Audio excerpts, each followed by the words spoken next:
there, crypto fans, and welcome to Altcoin Radar. Today, guys, we're going to learn all about yield farming from a complete beginner's perspective. So without wasting any time, guys, we're just going to dive right in and see what yield farming is all about. Now, when I say that this video is for beginners, I truly mean that it is for absolute beginners. I have no idea what yield farming is either. I'm just filming myself doing research into yield farming so that I can learn about yield farming and see what it is. There's nothing wrong with me filming myself, learning about different things. That's all I'm doing here. So if you're not into that, then, hey, step off and go ahead and watch some other channel because if you're not interested in learning with me, then, again, go ahead and watch somebody else. All right, guys, so yield farming. Let's see what it's all about. All right, so I found this awesome article on Binance, and I'm just going to go ahead and read it because I want to learn about what yield farming actually is. So anyway, the decentralized finance movement has been at the forefront of innovation in the blockchain space. What makes DeFi applications unique? They are permissionless, meaning that anyone or anything like a smart contract with an internet connection and a supported wallet can interact with them. In addition, they typically don't require trust in any custodians or middlemen. In other words, they are trustless. So, what new use cases do these properties enable? Well, one of the new concepts that has emerged is yield farming. It's a new way to earn rewards with cryptocurrency holdings using permissionless liquidity protocols. It allows anyone to earn passive income using the decentralized ecosystem of money Legos, built on Ethereum. As a result, yield farming may change how investors hodl in the future. Why keep your assets idle when you can put them to work? Well, that makes sense. Here's the thing, guys, that makes total sense. If you can, why put your money into a coin and just have it sit there like a traditional savings account when you can put it into something or, like yield farming, I guess, and, have that money or have that cryptocurrency work for you to make more cryptocurrency, So, that kind of makes sense. That's kind of great, actually. I like this whole thing so far. So how does a yield farmer tend to their crops? Well, what kind of yield can they expect? And where should you start if you're thinking of becoming a yield farmer? Well, we'll explain them all in this article. All right, guys, so let's see what yield farming actually is, the actual definition. So, yield farming, also referred to as liquidity mining, is a way to generate rewards with cryptocurrency holdings. In simple terms, it means locking up cryptocurrencies and getting rewards. And in some cases, yield farming can be paralleled with staking. However, there's a lot of complexity going on in the background. In many cases, it works with users called liquidity providers that add funds to liquidity pools. What is a liquidity pool? It's basically a smart contract that contains funds. In return for providing liquidity to the pool, LPs get a reward.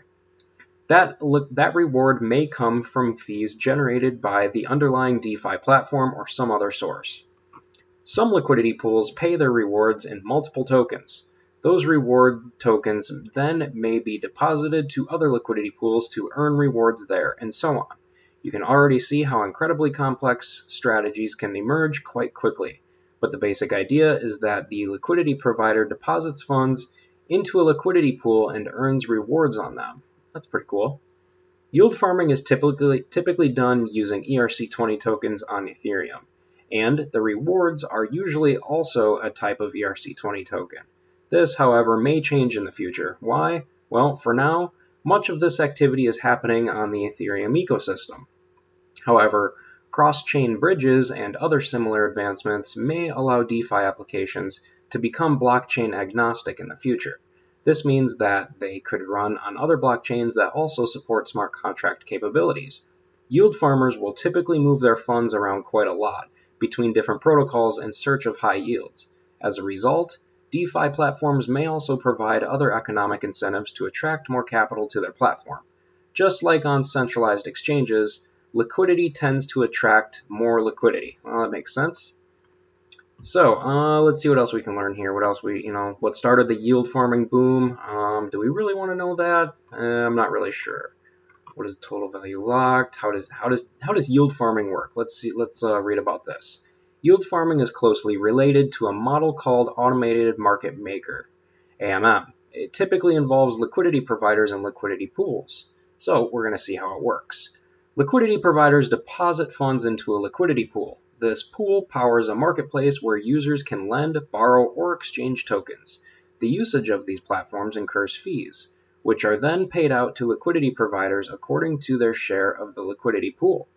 This is the foundation of how an AMM works. However, the implementations can be vastly different, not to mention that this is a new technology. It's beyond doubt that we're going to see new approaches that improve upon the current implementations. On top of fees, another incentive to add funds to a liquidity pool could be the distribution of a new token. For example, there may not be a way to buy a token on the open market, only in small amounts.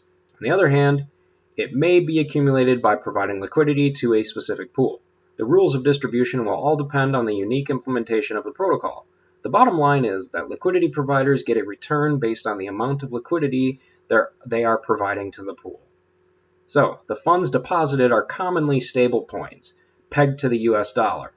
Though this isn't a general requirement, though, some of the most common stablecoins used in DeFi are DAI, USDT, USDC, and BUSD, which is, DAI is its own stablecoin. Then you got USDT. I'm pretty sure that's Tether. I'm pretty sure that's Tether. And then USDC, that's just USDC coin. And then BUSD is Binance's stablecoin that's pegged to the US dollar, and others. Some protocols will mint tokens that represent your deposited coins in the ecosystem. For example, if you deposit DAI into Compound, you'll get CDAI or Compound DAI. If you deposit ETH into Compound, you'll get CETH.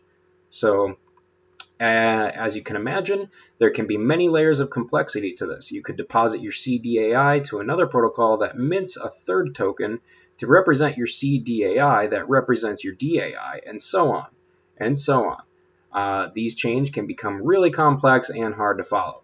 And honestly, guys, that kind of sounds a little, when it's,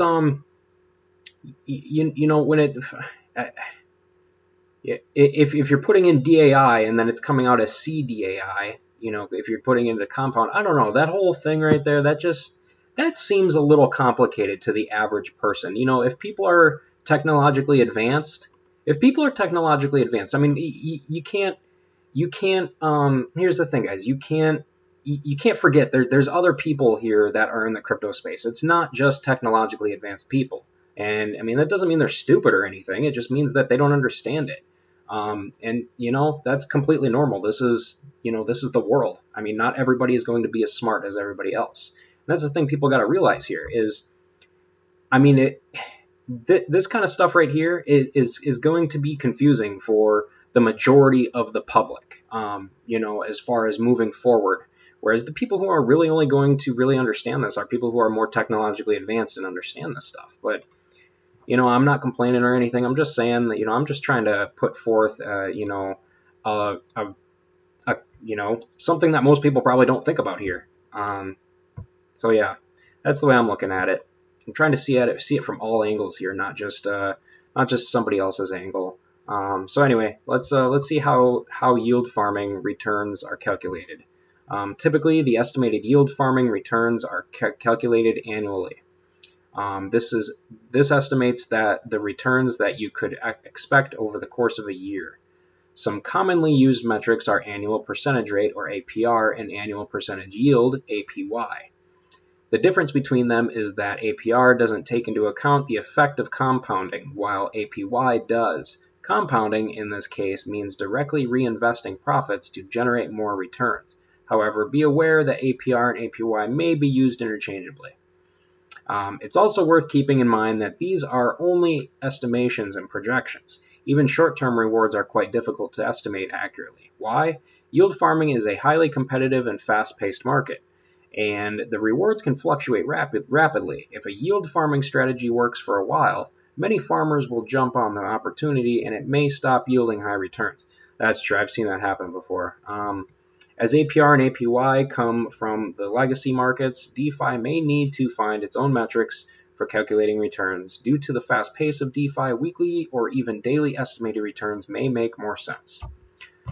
So guys, I think we're going to go ahead and stop there for the sake of this video. I don't want to keep reading and reading and reading for the next 45 minutes, but I just wanted to get a general overall idea of what yield farming actually is.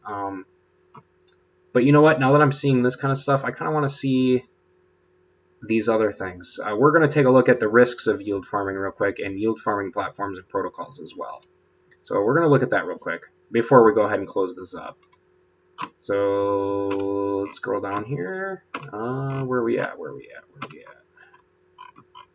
Man, I suck at using a mouse. All right, so the risks of yield farming. Yield farming isn't simple. The most profitable yield farming strategies are highly complex and only recommended for advanced users, like I was talking about earlier. Only people who are more, technologically advanced are going to understand this stuff. But honestly, if you want to make a lot of money, I guess it's worth putting the effort into learning about it. In addition, yield farming is generally more suited to those that have a lot of capital to deploy, such as whales. We're talking people that are working with millions of dollars at a time.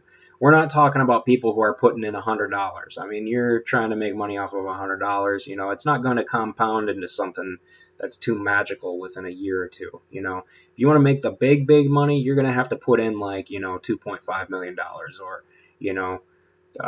500,000 minimum or something like that. I mean, it's not, I'm not saying that you can't put in, little amounts, but I mean, you're going to get the best returns from putting in a lot more money.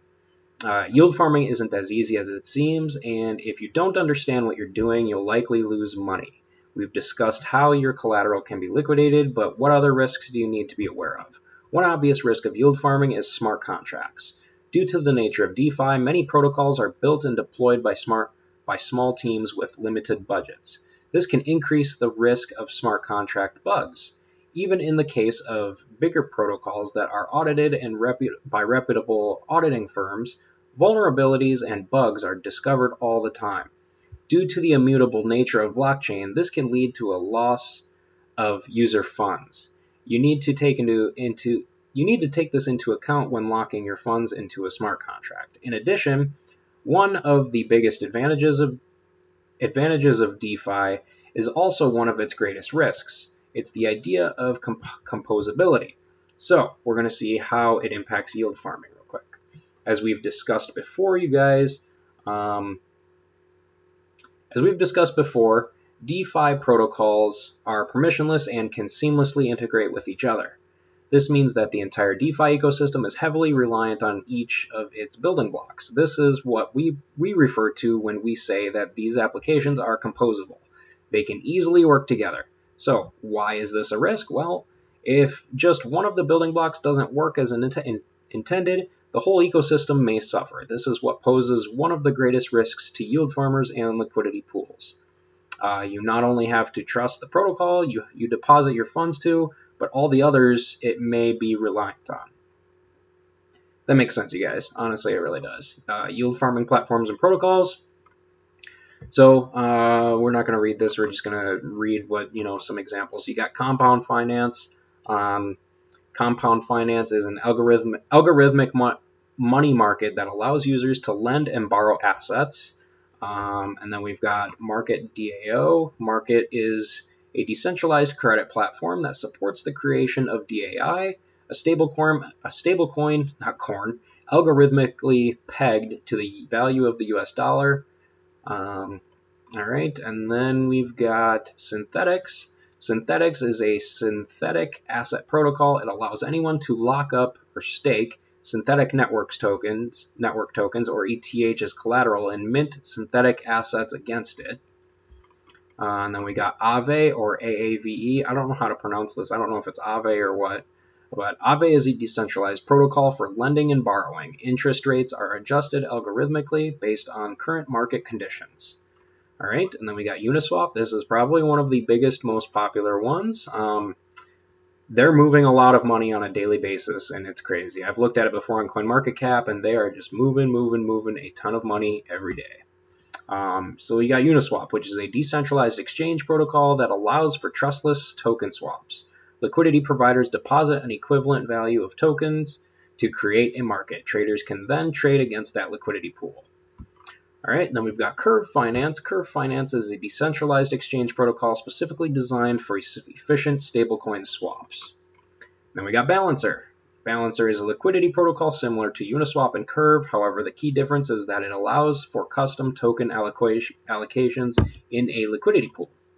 And then we got Yearn Finance. Yearn Finance is a decentralized ecosystem of aggregators for lending services such as Aave, Compound, and others. It aims to optimize token lending by algorithmically finding the most profitable lending services. So, all right, guys, those are some of the most popular yield farming platforms and protocols. Pretty much, guys, yield farming. What I got out of this and my research, the little bit of research that I just did right now, is yield farming is a way to. It's literally a way to, well, like it says here, yield farming is a way to make more crypto with your crypto. It's like compound interest. You're compounding your crypto. You're making more cryptocurrency. The more you put in, the more you're going to make on a yearly basis. So, yeah, guys, I think it's a great idea. But again, you're going to get the most out of it if you've got a lot more money to put into it, which makes sense. So, all right, guys. So now that we got a pretty good idea of what yield farming actually is, if you guys would like, go ahead and take a minute to subscribe to my channel so that you guys can join me in learning about all these great different crypto trends with me in my future videos. And with that said, you guys, thanks again for watching and learning with me, and I hope to see you guys in the comment section of my future videos.